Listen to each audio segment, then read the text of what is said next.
Good morning students ਅੱਜ ਦੇ topic ਦਾ ਜਿਹੜਾ ਮੇਨ ਪਾਰਟ ਹੋਏਗਾ, ਮੇਨ ਕਨਸੈਪਟ ਆ ਜਿਹੜਾ ਉਹ ਕਿਹਦੇ ਨਾਲ ਰਿਲੇਟ ਕਰ ਰਿਹਾ, ਹਿਊਮਨ ਆਬਜੈਕਟਿਵਸ ਦੇ ਨਾਲ। ਠੀਕ ਹੈ, ਜਿਹੜੇ ਪਿਛਲੇ ਟੌਪਿਕ ਸੀਗੇ ਉਹਦੇ ਵਿੱਚ ਗੱਲ ਕਰੀ ਸੀਗੀ ਕਿ ਇਕਨੋਮਿਕ ਆਬਜੈਕਟਿਵਸ ਕੀ ਨੇ ਬਿਜ਼ਨਸ ਦੇ। ਠੀਕ ਹੈ, ਸੋਸ਼ਲ ਜਿਹੜੇ ਆਬਜੈਕਟਿਵਸ ਨੇ ਕੀ ਨੇ, ਸੁਸਾਇਟੀ ਦੇ ਨਾਲ ਜੁੜੇ ਆਬਜੈਕਟਿਵਸ ਕਿਹੜੇ ਨੇ। ਹੁਣ ਗੱਲ ਹੋ ਰਹੀ ਹੈ ਕਿ ਹਿਊਮਨ ਦੇ ਨਾਲ ਜੁੜੇ ਆਬਜੈਕਟਿਵ ਕਿਹੜੇ ਨੇ, ਇਨਸਾਨੀਅਤ ਦੇ ਨਾਲ ਜੁੜੇ ਉਹਨਾਂ ਦੇ ਕਿਹੜੇ ਕਿਹੜੇ ਆਬਜੈਕਟਿਵਸ ਨੇ। ਤਾਂ ਦੇਖੋ, ਸਭ ਤੋਂ ਪਹਿਲਾਂ ਕੀ ਆ ਕਿ ਸੋਸ਼ਲ ਰਿਸਪੋਂਸੀਬਿਲਿਟੀ ਆਫ ਬਿਜ਼ਨਸ ਮੀਨ ਮਤਲਬ ਕਿ ਇੱਕ ਸਮਾਜਿਕ ਜ਼ਿੰਮੇਵਾਰੀ ਹੋਣ ਦਾ ਬਿਜ਼ਨਸ ਦੇ ਵਿੱਚ ਮਤਲਬ ਆ ਕਿ responsibility of customer, workers, share holders and community, ਕਿ ਬਿਜ਼ਨਸਮੈਨ ਦੇ ਨਾਂ 'ਤੇ, ਬਿਜ਼ਨਸਮੈਨ ਹੋਣ ਦੇ ਨਾਂ 'ਤੇ ਉਹਦੀ ਜ਼ਿੰਮੇਵਾਰੀ ਬਣਦੀ ਹੈ ਕਿ ਉਹਨੇ ਆਪਣੇ ਕਸਟਮਰ ਦਾ ਧਿਆਨ ਰੱਖਣਾ, ਆਪਣੇ ਕਰਮਚਾਰੀਆਂ ਦਾ ਧਿਆਨ ਰੱਖਣਾ, ਜਾਣੀ ਕਿ ਵਰਕਰਸ ਦਾ, ਆਪਣੇ ਜਿਹੜੇ ਸ਼ੇਅਰ ਹੋਲਡਰ ਆ ਜਿਹੜੇ ਉਹਦੀ ਕੰਪਨੀ ਦੇ ਵਿੱਚ ਪੈਸਾ ਲਗਾ ਰਹੇ ਉਹਨਾਂ ਦਾ ਧਿਆਨ ਰੱਖਣਾ, ਔਰ ਪੂਰੀ ਜਨਤਾ ਦਾ, ਕਮਿਊਨਿਟੀ ਦਾ ਉਹਨੇ ਧਿਆਨ ਰੱਖਣਾ। ਅਗਰ ਉਹ ਇਸ ਤਰ੍ਹਾਂ ਕਰ ਰਿਹਾ ਤਾਂ ਉਹਦਾ ਬਿਜ਼ਨਸ ਆ ਜਿਹੜਾ ਉਹ ਅੱਗੇ ਵਧੀਆ ਤਰੀਕੇ ਨਾਲ, ਜਾਂ ਕਹਿ ਦਈਏ ਕਿ ਵਧੀਆ ਗਰੋਥ ਦੇ ਵਿੱਚ ਚੱਲੇਗਾ। ਤਾਂ ਉਹਦੇ ਨਾਲ ਹੀ ਅੱਜ ਹਿਊਮਨ ਆਬਜੈਕਟਿਵਸ ਦੇ ਨਾਲ ਰਿਲੇਟਡ ਕੁਛ ਪੁਆਇੰਟ ਆ ਜਿਹੜੇ ਉਹ ਡਿਸਕਸ ਕਰਾਂਗੇ।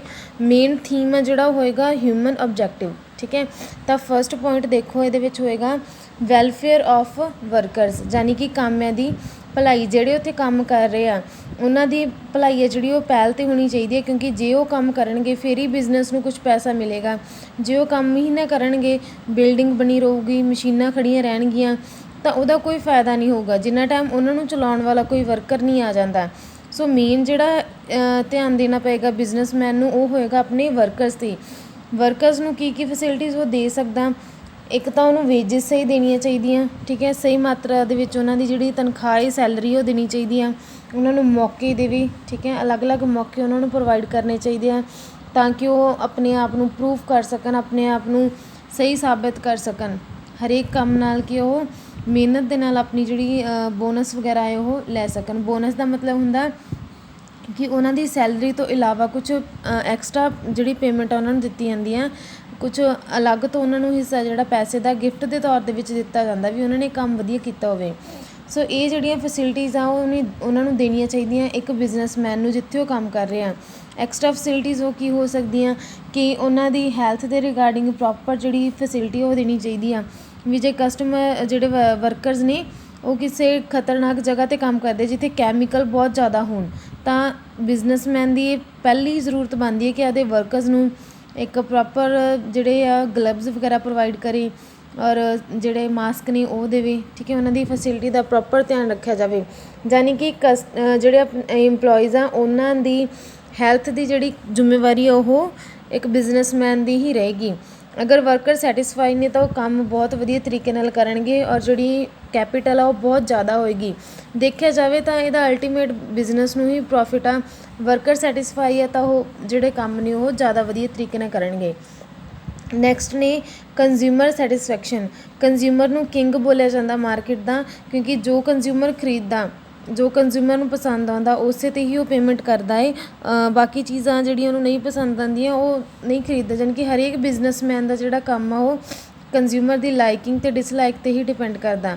ਸੋ ਕਸਟਮਰ ਨੂੰ ਕੀ ਪਸੰਦ ਆ ਕੀ ਨਹੀਂ ਪਸੰਦ ਆ ਇਹਦਾ ਧਿਆਨ ਰੱਖਣਾ ਵੀ ਇੱਕ ਬਿਜ਼ਨਸਮੈਨ ਦੀ ਜ਼ਿੰਮੇਵਾਰੀ ਆ। ਸਿਰਫ ਧਿਆਨ ਰੱਖਣਾ ਹੀ ਨਹੀਂ, ਉਹਨਾਂ ਨੂੰ ਸਹੀ ਪ੍ਰਾਈਸ ਲਗਾਉਣਾ। ਠੀਕ ਹੈ, ਕੁਆਲਿਟੀ ਦਾ ਮਟੀਰੀਅਲ ਦੇਣਾ ਔਰ ਤਾਂ ਕਿ ਲੰਬੇ ਸਮੇਂ ਤੱਕ ਬਿਜ਼ਨਸ ਆ ਜਿਹੜਾ ਉਹ ਚੱਲਦਾ ਰਹੇ। ਇਹ ਸਾਰੀ ਫੈਸਿਲਿਟੀਜ਼ ਦਾ ਧਿਆਨ ਵੀ ਉਹਨਾਂ ਨੂੰ ਰੱਖਣਾ ਪਏਗਾ। ਨੈਕਸਟ ਹੈ satisfaction of shareholder. Shareholders ਦਾ ਮਤਲਬ ਹੁੰਦਾ ਅੰਸ਼ਧਾਰੀ। ਠੀਕ ਹੈ, ਸੈਟਿਸਫੈਕਸ਼ਨ ਹੋਣੀ ਚਾਹੀਦੀ ਹੈ। ਜਿਨ੍ਹਾਂ ਨੇ ਪੈਸਾ ਲਗਾਇਆ ਬਿਜ਼ਨਸ ਦੇ ਵਿੱਚ ਉਹ ਹਮੇਸ਼ਾ ਇਹੀ ਉਮੀਦ ਰੱਖਦੇ ਆ ਕਿ ਜਿਹਦੇ ਬਿਜ਼ਨਸ ਦੇ ਵਿੱਚ ਅਸੀਂ ਪੈਸਾ ਲਗਾਇਆ ਉਹ ਸਾਡੇ ਨਾਲ ਕੋਈ ਵੀ ਧੋਖਾ ਜਿਹੜਾ ਉਹ ਨਹੀਂ ਕਰੂਗਾ। ਸਾਨੂੰ ਜਿੰਨਾ ਸਾਡਾ ਜਿਹੜਾ ਅਮਾਊਂਟ ਆ, ਜਿਹੜਾ ਇੰਟਰਸਟ ਰੇਟ ਆ, ਠੀਕ ਹੈ, ਵਿਆਜ ਆ ਜਿਹੜਾ ਉਹ ਦੇਵੇਗਾ ਜਿੰਨਾ ਉਹਦਾ ਪੈਸਾ ਲਗਾਇਆ ਹੋਏਗਾ। ਤਾਂ ਬਿਜ਼ਨਸਮੈਨ ਦੀ ਇੱਕ ਰਿਸਪੋਂਸੀਬਿਲਿਟੀ ਹੈ ਕਿ ਉਹਨੂੰ ਇੰਟਰਸਟ ਵਗੈਰਾ ਜਿਹੜਾ ਉਹ ਦੇਵੇ। ਦੇਖੋ, ਕਹਿ ਸਕਦੇ ਹਾਂ ਕਿ investors R the main part of business. ਠੀਕ ਹੈ, ਇਨਵੈਸਟਰਸ ਨੇ ਜਿਹੜੇ ਉਹ ਬਿਜ਼ਨਸ ਦੇ ਮੇਨ ਪਾਰਟ ਹੋਣਗੇ। ਕਿਉਂ? ਕਿਉਂਕਿ ਉਹ ਇਨਵੈਸਟ ਕਰਦੇ ਆ ਕਿਸ ਚੀਜ਼ ਦੇ ਵਿੱਚ, ਦੇ invest their money in company on the basis of information received throughout the prospect and newspaper।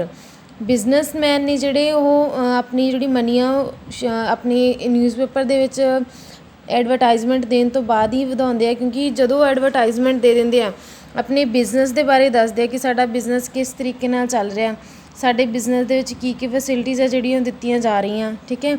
ਤਾਂ ਉਹਨਾਂ ਪ੍ਰੋਸਪੈਕਟਸ ਨੂੰ ਦੇਖ ਕੇ, ਉਹ ਜਿਹੜੇ ਪ੍ਰੋਸਪੈਕਟ ਉਹਨਾਂ ਨੇ ਪਬਲਿਸ਼ ਕੀਤੇ ਹੁੰਦੇ ਆ ਮਾਰਕੀਟ ਦੇ ਵਿੱਚ, ਠੀਕ ਹੈ, ਇਨਵੈਸਟਰ ਜਿਹੜੇ ਆਪਣਾ ਪੈਸਾ ਲਗਾ ਦਿੰਦੇ ਆ ਬਿਜ਼ਨਸ ਦੇ ਵਿੱਚ, ਔਰ ਜਿਹਦੇ ਨਾਲ ਉਹਨਾਂ ਨੂੰ ਫਾਇਦਾ ਜਿਹੜਾ ਹੁੰਦਾ ਹੈ। ਜੇ ਬਿਜ਼ਨਸ ਨੂੰ ਪ੍ਰੋਫਿਟ ਹੋਇਆ ਤਾਂ ਸ਼ੇਅਰ ਹੋਲਡਰਸ ਨੂੰ ਪ੍ਰੋਫਿਟ ਦੀ ਜਿਹੜੀ ਰੇਸ਼ੋ ਆ ਮਿਲ ਜੇਗੀ, ਉਹਦੇ ਨਾਲ ਉਹਨਾਂ ਨੂੰ ਫਾਇਦਾ ਜਿਹੜਾ ਉਹ ਜਾਣੀ ਕਿ ਜਿੰਨਾ ਪੈਸਾ ਲਗਾਇਆ ਹੋਏਗਾ ਉਹ ਤਾਂ ਮਿਲੇਗਾ ਹੀ, ਉਸ ਤੋਂ ਬਾਅਦ ਜਿਹੜਾ ਇੰਟਰਸਟ ਰੇਟ ਆ ਉਹਨਾਂ ਨੂੰ ਉਹ ਵੀ ਮਿਲੇਗਾ। ਸੋ ਇਹ ਓਬਲੀਗੇਸ਼ਨ ਬਣਦੀ ਹੈ ਮੈਨੇਜਮੈਂਟ ਦੀ ਕਿ ਉਹਨਾਂ ਨੂੰ ਹਰੇਕ ਡਿਸਟਰੀਬਿਊਸ਼ਨ ਜਿਹੜੇ ਹੈਗੇ ਆ ਡੀਲਿੰਗ ਬਾਰੇ ਦੱਸੇ, ਰਿਟਰਨ ਆ ਜਿਹੜੀ ਉਹਨਾਂ ਨੂੰ ਸਹੀ ਮਾਤਰਾ ਵਿੱਚ ਕੀਤੀ ਜਾਵੇ, ਪ੍ਰੋਪਰ ਉਹਨਾਂ ਨੂੰ ਪੈਸਾ ਜਿਹੜਾ ਉਹ ਦਿੱਤਾ ਜਾਵੇ, ਹਰੇਕ ਇਨਫੋਰਮੇਸ਼ਨ ਬਿਜ਼ਨਸ ਦੇ ਨਾਲ ਜੁੜੀ ਜਿਹੜੀ ਉਹ ਉਹਨਾਂ ਨੂੰ ਟਾਈਮ ਟੂ ਟਾਈਮ ਦਿੱਤੀ ਜਾਵੇ। ਅਗਰ ਉਹਨਾਂ ਦਾ ਟਰਸਟ ਵਿਨ ਕਰ ਲਿਆ, ਠੀਕ ਹੈ, ਅਗਰ ਉਹਨਾਂ ਦੀ ਕੌਨਫੀਡੈਂਸ ਯਾਨੀ ਕਿ ਉਹਨਾਂ ਦਾ ਵਿਨ ਕਰ ਲਿਆ, ਵੀ ਸ਼ੇਅਰ ਹੋਲਡਰਸ ਨੂੰ ਵਿਸ਼ਵਾਸ ਹੋ ਗਿਆ ਕਿ ਜਿਹੜੀ ਕੰਪਨੀ 'ਚ ਮੈਂ ਪੈਸਾ ਲਗਾਇਆ ਉਹ ਵੇਸਟ ਨਹੀਂ ਜਾਊਗਾ, ਤਾਂ ਉਸ ਕੇਸ ਦੇ ਵਿੱਚ ਉਹ ਹਮੇਸ਼ਾ ਕੰਪਨੀ ਦੇ ਨਾਲ ਰਹਿੰਦੇ ਆ। ਜਦੋਂ ਕੰਪਨੀ ਨੂੰ ਪੈਸੇ ਦੀ ਜ਼ਰੂਰਤ ਹੁੰਦੀ ਹੈ ਤਾਂ ਉਹ ਹਮੇਸ਼ਾ ਹੈਲਪ ਕਰਦੇ ਆ, ਅੱਗੇ ਆਉਂਦੇ ਆ, ਤਾਂ ਕਿ ਕੰਪਨੀ ਨੂੰ ਕੋਈ ਵੀ ਨੁਕਸਾਨ ਨਾ ਹੋਵੇ। ਸੋ ਇਹ ਵੀ ਇੱਕ ਤਰ੍ਹਾਂ ਦਾ ਬਿਜ਼ਨਸ ਦੇ ਫਾਇਦੇ ਲਈ ਆ, ਪਰ ਜੇ ਸੋਸ਼ਲ ਜਿਹੜੀਆਂ ਹੋਣਗੀਆਂ ਉਹਨਾਂ ਨੂੰ ਕੰਪਲੀਟ ਕਰਨਗੇ, ਹਿਊਮਨ ਓਬਜੈਕਟਿਵਸ ਨੂੰ ਕੰਪਲੀਟ ਕਰਨਗੇ, ਫਿਰ ਹੀ ਪੋਸੀਬਲ, ਅਦਰਵਾਈਜ਼ ਨਹੀਂ। ਨੈਕਸਟ ਹੈ fair to dealer and suppliers. ਜਿਹੜਾ ਮਟੀਰੀਅਲ ਜਿਨ੍ਹਾਂ ਤੋਂ ਮਟੀਰੀਅਲ ਖਰੀਦਦੇ ਆ, ਯਾਨੀ ਕਿ ਜਿੱਥੋਂ ਕੱਚਾ ਮਾਲ ਚੱਕਦੇ ਆ, ਮਟੀਰੀਅਲ ਲੈਂਦੇ ਆ, ਉਹਨਾਂ ਨਾਲ ਵੀ ਸਹੀ ਰਹਿਣਾ ਬਹੁਤ ਜ਼ਰੂਰੀ ਆ, ਕਿਉਂਕਿ ਅਗਰ ਆਪਾਂ ਉਹਨਾਂ ਨੂੰ ਟਾਈਮ ਟੂ ਟਾਈਮ ਪੈਸਾ ਨਹੀਂ ਦੇਵਾਂਗੇ, ਮਟੀਰੀਅਲ ਖਰੀਦੀ ਜਾਂਦੇ ਆ, ਹੁਣ ਇਹ ਤਾਂ ਹੋਊਗਾ ਨਹੀਂ ਕਿ ਮਟੀਰੀਅਲ ਥੋੜ੍ਹਾ ਹੋਏਗਾ। ਕਿਸੇ ਫੈਕਟਰੀ ਦੇ ਵਿੱਚ ਦੇਖੀਏ, ਕਿਸੇ ਇੰਡਸਟਰੀਅਲ ਸੈਕਟਰ ਦੇ ਵਿੱਚ ਗੱਲ ਕਰੀਏ ਤਾਂ ਮਟੀਰੀਅਲ ਜਿਹੜਾ ਆਉਂਦਾ ਏ ਉਹ ਬਹੁਤ ਹੀ ਜ਼ਿਆਦਾ ਮਾਤਰਾ ਦੇ ਵਿੱਚ ਆਉਂਦਾ ਏ।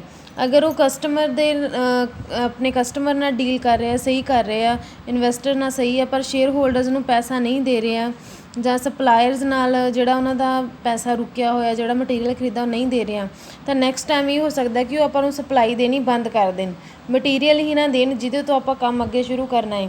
ਤਾਂ ਉਹਦੇ ਨਾਲ ਕੀ ਹੋਏਗਾ ਕਿ ਕੰਪਨੀ ਦਾ ਕੰਮ ਰੁਕ ਜਾਏਗਾ, ਫੈਕਟਰੀ ਦਾ ਕੰਮ ਆ ਜਿਹੜਾ ਰੁਕ ਜਾਏਗਾ।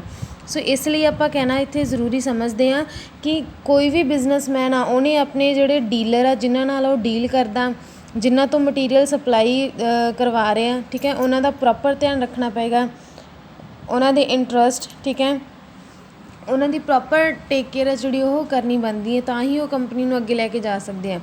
ਨੈਕਸਟ ਹੈ ਟੂ ਅਨਡਿਊ ਐਡਵਰਸ ਇਫੈਕਟ, ਠੀਕ ਹੈ, ਇਹਨੂੰ ਕਹਿ ਸਕਦੇ ਹਾਂ ਕਿ ਬੁਰੇ ਪ੍ਰਭਾਵਾਂ ਨੂੰ ਕੀ ਕਰਨਾ, ਖ਼ਤਮ ਕਰਨਾ, ਠੀਕ ਹੈ। ਜਿਹੜੇ ਨੁਕਸਾਨਦਾਇਕ ਜਿਹੜੀਆਂ ਚੀਜ਼ਾਂ ਨੇ, ਹੁਣ ਨੋਰਮਲੀ ਨੁਕਸਾਨ ਕਿਹਨੂੰ ਪਹੁੰਚਦਾ, ਜਦੋਂ ਕੋਈ ਫੈਕਟਰੀ ਬਣਦੀ ਆ, ਕੋਈ ਵੀ ਕੰਮ ਹੁੰਦਾ, ਕੋਈ ਵੀ ਫੈਕਟਰੀ ਬਣਦੀ ਆ, ਤਾਂ ਉਹਦੇ ਵਿੱਚ ਸਭ ਤੋਂ ਜ਼ਿਆਦਾ ਨੁਕਸਾਨ ਹੋਏਗਾ ਆਪਣੀ ਨੇਚਰ ਨੂੰ, ਠੀਕ ਹੈ, ਕੁਦਰਤ ਨੂੰ।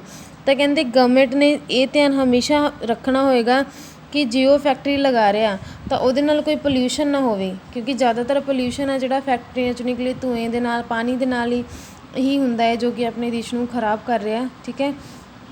ਸੋ ਇਹਦੇ ਨਾਲ ਕਹਿੰਦੇ ਆਪਾਂ ਨੂੰ ਬਹੁਤ ਨੁਕਸਾਨ ਹੋ ਜਾਂਦਾ, ਹੈਲਥ ਜਿਹੜੀ ਉਹ ਖਰਾਬ ਹੋ ਜਾਂਦੀ ਆ।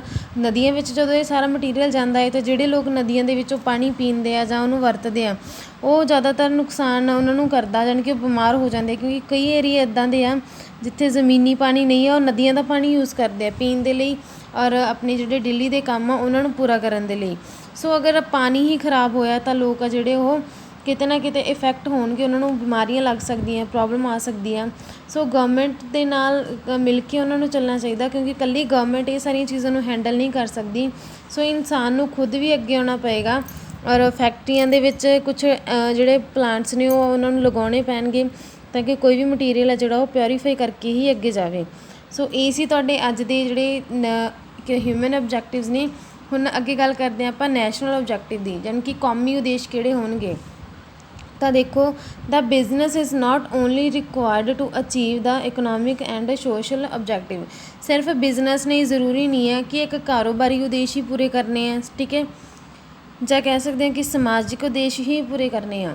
ਉਹਨਾਂ ਦਾ ਮੇਨ ਮਕਸਦ ਹੋਏਗਾ, ਮੇਨ ਇੱਕ ਜਿਹੜੀ ਉਹਨਾਂ ਦੀ ਜ਼ਰੂਰਤ ਹੋਏਗੀ ਉਹ ਹੋਏਗੀ ਨੈਸ਼ਨਲ ਓਬਜੈਕਟਿਵਸ, ਠੀਕ ਹੈ, ਕਿ ਕੌਮੀ ਜਿਹੜੇ ਓਬਜੈਕਟਿਵ ਨੇ, ਦੇਸ਼ ਦੇ ਜਿਹੜੇ ਮਕਸਦ ਨੇ, ਉਹਨਾਂ ਨੂੰ ਵੀ ਉਹਨਾਂ ਨੇ ਪੂਰਾ ਕਰਨਾ ਹੋਏਗਾ। ਅਗਰ ਉਹ ਇੱਦਾਂ ਨਹੀਂ ਕਰਦੇ ਤਾਂ ਉਹਨਾਂ ਨੂੰ ਜਿਹੜੀ ਦੇਸ਼ ਦੇ ਨਾਲ ਜਿਹੜੇ ਕੰਮ ਚੱਲ ਰਿਹਾ ਉਹਨਾਂ ਦੇ ਨਾਲ ਰਲਣ ਦਾ, ਉਹਨਾਂ ਦੇ ਨਾਲ ਮਿਲਣ ਦਾ ਮੌਕਾ ਨਹੀਂ ਮਿਲੇਗਾ। ਉਹਨਾਂ ਨੂੰ ਨੈਸ਼ਨਲ ਪੋਲਿਸੀਜ਼ ਦਾ ਧਿਆਨ ਰੱਖਣਾ ਪਏਗਾ, ਪਲਾਨਸ ਕਿਵੇਂ ਬਣਦੇ ਆ ਉਹਦਾ ਧਿਆਨ ਰੱਖਣਾ ਪਏਗਾ, ਪ੍ਰੋਗਰਾਮਸ ਕਿਵੇਂ ਬਣਾਏ ਜਾ ਰਹੇ ਆ, ਠੀਕ ਹੈ, ਉਹ ਸਾਰੀਆਂ ਚੀਜ਼ਾਂ ਦਾ ਉਹਨਾਂ ਨੂੰ ਧਿਆਨ ਰੱਖਣਾ ਪਏਗਾ। ਕਹਿ ਸਕਦੇ ਹਾਂ ਕਿ ਕੁਛ ਜਿਹੜੇ ਇੰਪੋਰਟੈਂਟ ਪੁਆਇੰਟਸ ਨੇ ਉਹ ਡਿਸਕਸ ਹੋਣਗੇ। ਪਹਿਲਾ ਹੋਏਗਾ ਕਿ ਜੇ ਉਹ ਬਿਜ਼ਨਸ ਕਰ ਰਿਹਾ ਤਾਂ ਨੈਸ਼ਨਲ ਦੇ ਲਈ ਉਹਨਾਂ ਦਾ ਹੋਏਗਾ ਕਿ ਉਹਨਾਂ ਨੇ ਦੇਸ਼ ਦੀ ਵਾਧੇ ਦੀ ਗੱਲ ਕਰਨੀ ਹੈ, ਠੀਕ ਹੈ, ਨਾ ਕਿ ਘਾਟੇ ਦੀ। ਦੂਸਰਾ ਹੋਏਗਾ ਕਿ ਉਹਨਾਂ ਨੇ ਆਪਣੇ ਦੇਸ਼ ਦੇ ਵਿੱਚ ਜਿਹੜਾ educational, sports and culture system ਆ, ਠੀਕ ਹੈ, ਉਹਨੂੰ ਵਾਧੇ ਦੇ ਲਈ ਲੈ ਕੇ ਜਾਣਾ। ਉਹਨਾਂ ਨੇ ਕੋਈ ਵੀ ਕੰਮ ਕਰਨਾ ਤਾਂ ਉਹਨਾਂ ਦਾ ਮੇਨ ਮਕਸਦ ਹੋਵੇ ਕਿ ਐਜੂਕੇਸ਼ਨ ਨੂੰ ਵਧਾਇਆ ਜਾ ਸਕੇ, ਸਪੋਰਟਸ ਨੂੰ ਵਧਾਇਆ ਜਾ ਸਕੇ ਔਰ ਕਲਚਰ ਨੂੰ, ਠੀਕ ਹੈ।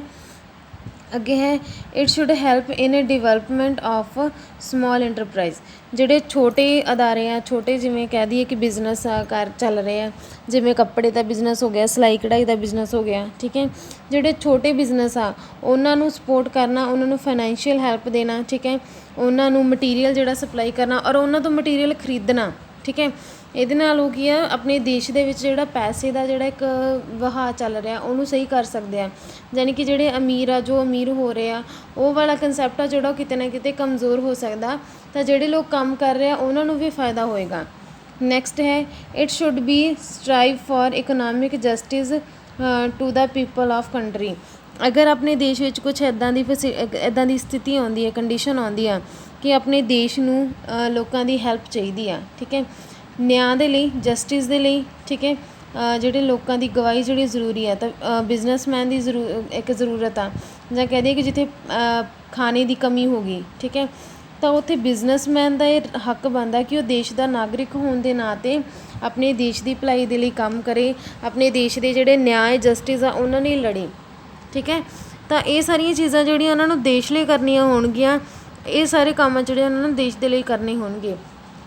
ਇਹ ਸੀ ਤੁਹਾਡੇ ਅੱਜ ਦੇ 2 ਆਬਜੈਕਟਿਵਸ ਨੇ ਜਿਹੜੇ ਉਹ ਕੰਪਲੀਟ ਹੋਏ ਨੇ, ਨੈਸ਼ਨਲ ਆਬਜੈਕਟਿਵ, ਠੀਕ ਹੈ, ਔਰ ਕੀ ਸੀ ਤੁਹਾਡੇ ਅੱਜ ਦੇ ਹਿਊਮਨ ਆਬਜੈਕਟਿਵ। ਦੋਨੋਂ ਪੁਆਇੰਟਸ ਬਹੁਤ ਈਜ਼ੀ ਨੇ, ਠੀਕ ਹੈ, ਜ਼ਿਆਦਾ ਕੁਛ ਨਹੀਂ ਸੀ ਇਹਨਾਂ ਦੇ ਵਿੱਚ, ਜਸਟ ਇਹਨਾਂ ਨੂੰ ਅੰਡਰਸਟੈਂਡ ਕਰਨ ਦੀ ਜ਼ਰੂਰਤ ਸੀ। ਸੋ ਅਗਰ ਕੋਈ ਡਾਊਟ ਹੋਇਆ, ਪ੍ਰੋਬਲਮ ਹੋਈ ਤਾਂ ਤੁਸੀਂ ਪੁੱਛ ਸਕਦੇ ਹੋ। Thank you, have a nice day.